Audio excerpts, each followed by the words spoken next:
Kisah pemuda kaya, anak bos besar, pemilik 73 perusahaan, yang menjadi cleaning service. Episode 228. Iwan yang baru saja memindahkan mobilnya Kenshin di tempatnya saat ini. Iwan itu jadi merasa tak enak sendiri. Dirinya belum keluar dari mobil, karena dilihat sekitarnya masih banyak pandangan mata yang tertuju padanya. Mereka itu belum juga meninggalkan tempatnya, hingga Iwan bicara sendiri.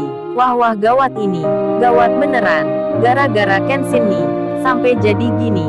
Tahu gitu, gua tadi nggak mau nerima kunci mobilnya. Waduh, keluar apa enggak ini? Tahu gitu tadi aku minta tolong ke ceweknya Kenshin, yang bernama Kaori itu, untuk mindahin mobil ini, kalau dia kan pantas sekali. Nah kalau gua, malah jadi aneh seperti ini. Masa cleaning service, naik mobil mewah, kan aneh sekali. Lalu Iwan melihat keluar, ke arah orang-orang yang lagi memandangnya. Iwan pun bicara, kok mereka masih di situ? Apa mereka nggak ngelanjutin kerja? Iwan pun lalu menelpon Kenshin. Namun seperti sebelumnya, telepon itu tak diangkat juga. Iwan yang bingung sendiri, perasaan ragu menyelimuti hatinya. Di tengah gundahnya itu, malah ada wanita yang akan mendekati. Susanti, rupanya berjalan akan menghampiri. Nampaknya ia terpesona sekali dengan kejadian seperti ini, sampai dirinya lupa akan sikapnya selama ini yang merendahkan Iwan. Tak berselang lama, Susanti pun datang. Iwan terkejut dibuatnya. Susanti yang tiba-tiba di dekat pintu kemudi. Ia pun bicara menyapa sambil tersenyum manis. Susanti berucap, "Hei Iwan, kamu kok bisa naik mobil Lamborghini ini?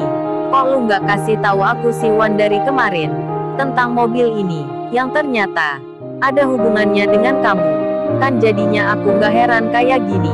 Mendengar hal itu, Iwan pun terkejut, karena mantan ceweknya ini, yang tiba-tiba kesini, bicara lagi ke dirinya, dengan muka yang ceria. Iwan itu langsung menjawab, "Maaf Santi, mobil ini bukan aku yang punya. Kerjaku aja cleaning service, masa bisa punya mobil?" Susanti pun mendengar jawaban Iwan, yang menjelaskan, ini bukan miliknya. Namun hal itu tak jadi masalah. Susanti yang mabuk kepayang, entah ada apa dengannya, sampai dirinya lupa akan cowoknya yang di dalam. Susanti itu malah berkata, dengan bahasa yang manja, "Masa sih Wan? Tapi kok kuncinya ada di kamu ya? Kamu pun mengemudikan ini. Serasa cakep lo dirimu Wan." Lalu ia melanjutkan, "Oh iya, apa boleh ya? Entar kalau pulang, kita pulang bareng. Bisa nggak ya itu? Sekali-kali aku dianterin dong sampai ke rumah gitu. Sekalian entar jalan-jalan." Wats. Waduh, Iwan digoda Susanti. Bener-bener deh prediksi Kenshin. Tebakannya, di hari kemarin, akurat sekali, saat Kenshin bicara, menyuruh Iwan agar membawa mobilnya pulang. Pasti Susanti akan datang. Si Iwan kini menyadari, teringat pula akan hal itu. Iwan pun lalu menjawab tanya Susanti, "Maaf sebelumnya ya Santi, aku masih belum tahu nih, kan ini bukan milikku." Kemudian terdengar suara dari belakang. Susanti dipanggil temannya. "Hei Santi, kamu kok langsung ke sini? Apa kamu kenal ya sama pemiliknya?" Susanti pun menjawab, "Iya nih kebetulan teman dekat." Sambil mukanya tersenyum-senyum, Susanti itu bicara, menjelaskan ke temannya. Sementara, di saat itu juga, di antara orang-orang yang memperhatikan Iwan, rupanya Kaori ada di situ. Kaori pun melihat dari tempatnya seorang wanita yang menghampiri Iwan. Kaori itu memperhatikan, sembari sedikit tersenyum. Lain Kaori lain pula Angelika. Dirinya yang lagi sok berat, karena baru saja mengetahui suatu hal yang tak disangkanya. Cleaning service yang kerja di sini ternyata tuan muda, pemilik perusahaan. Angelika pun merasa takut jadinya. Perasaan was-was menghinggapi hatinya. Ia merasa dirinya akan diberhentikan kerja. Belum lagi masalah yang ikut merekayasa data. Angelika pun dalam hatinya merasa panik jadinya. Ia kini kembali ke kantornya, berjalan sendiri, sambil pandangannya mengarah ke bawah. Konsentrasinya tak utuh lagi. Di tengah itu, saat sampai di persimpangan, di antara dua jalan, tak sengaja di waktu bersamaan, Kenshin, yang memang melanjutkan pekerjaannya, terlihat saat ini sedang berjalan. Sambil membawa kardus minuman, Kenshin itu akan mengantar ke kantor depan. Dirinya yang mengangkat beban berat. Laju jalannya pun agak cepat. Jadinya di saat itu, di tengah Angelika yang menuju kantornya.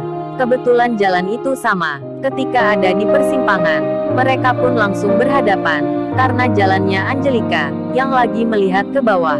Ia pun tak tahu ada orang di depannya. Kenshin pun demikian. Ia tak menyangka, jika ada wanita, yang tiba-tiba keluar dari belokan.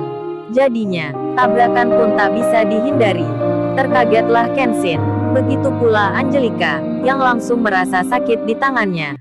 Karena tertekan kardus minuman, Kenshin pun langsung melepaskan bawaannya, hingga Angelika jadi menabrak dadanya Kenshin. Terkagetlah dirinya seketika, berada dekat sekali dengan cleaning service. Angelika pun melihat wajah Kenshin yang tertera. Jadinya, ia pun tak marah, karena pria ini adalah tuan muda. Angelika pun hanya terdiam, sambil memandang wajahnya Kenshin, seperti tak sadar gitu. Hingga Kenshin bicara, maaf, saya tak sengaja. Kenshin melihat Angelika sekali saja, lalu ia mengambil kardus minuman itu. Kenshin pun segera melanjutkan langkahnya. Angelika sendiri masih di tempatnya berdiri. Ia menyadari, hampir-hampir saja dipelukan seorang pria yang kerja cleaning service. Namun kali ini, lain ceritanya. Ia merasa tak marah ataupun jengkel karenanya Angelika itu. Saking terkagetnya kejadian yang tiba-tiba, ia malah terbayang wajahnya Kenshin yang dilihatnya dari dekat. Angelika pun lalu melanjutkan lagi jalannya. Ia menuju ke tempat kerjanya. Sementara si Iwan kini telah keluar dari mobilnya Kenshin. Ia pun menjadi pusat perhatian. Dirinya ditanya-tanya oleh banyak orang di situ. Iwan pun hanya menjawab, itu mobil milik temannya. Berjalanlah waktu. Jam istirahat telah tiba. Bos besar yang di kantor pusat telah merampungkan rapatnya tentang keputusan yang akan diambil pada perusahaan yang saat ini dipimpin oleh Pak Tirta itu.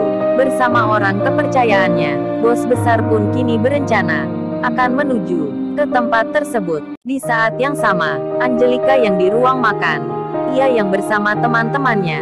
Angelika itu terlihat membuka Instagramnya kembali. Ia membaca pesan yang dikirim tadi malam. Angelika membaca tulisan dari Sirena, cewek yang baru dikenalnya.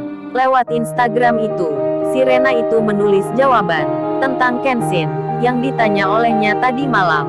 Kenshin itu kerjanya cleaning service.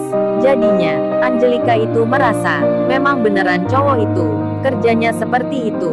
Di tengah hal yang demikian, Angelika pun terbayang kejadian yang baru saja dirinya yang hampir-hampir jatuh di pelukan cleaning service. Bukannya merasa risih seperti hari-hari sebelumnya, Angelika itu malah aneh kini. Dirinya tersenyum di hati meski tak ada yang mengetahui. Hingga jam kerja pun dimulai. Aktivitas berjalan lagi. Pak Tirta panas dingin rasanya. Ia menunggu di kantornya sendiri akan bos besar yang datang ke sini. Lalu, bagaimana kisah selanjutnya? Subscribe channel ini untuk episode berikutnya. Terima kasih.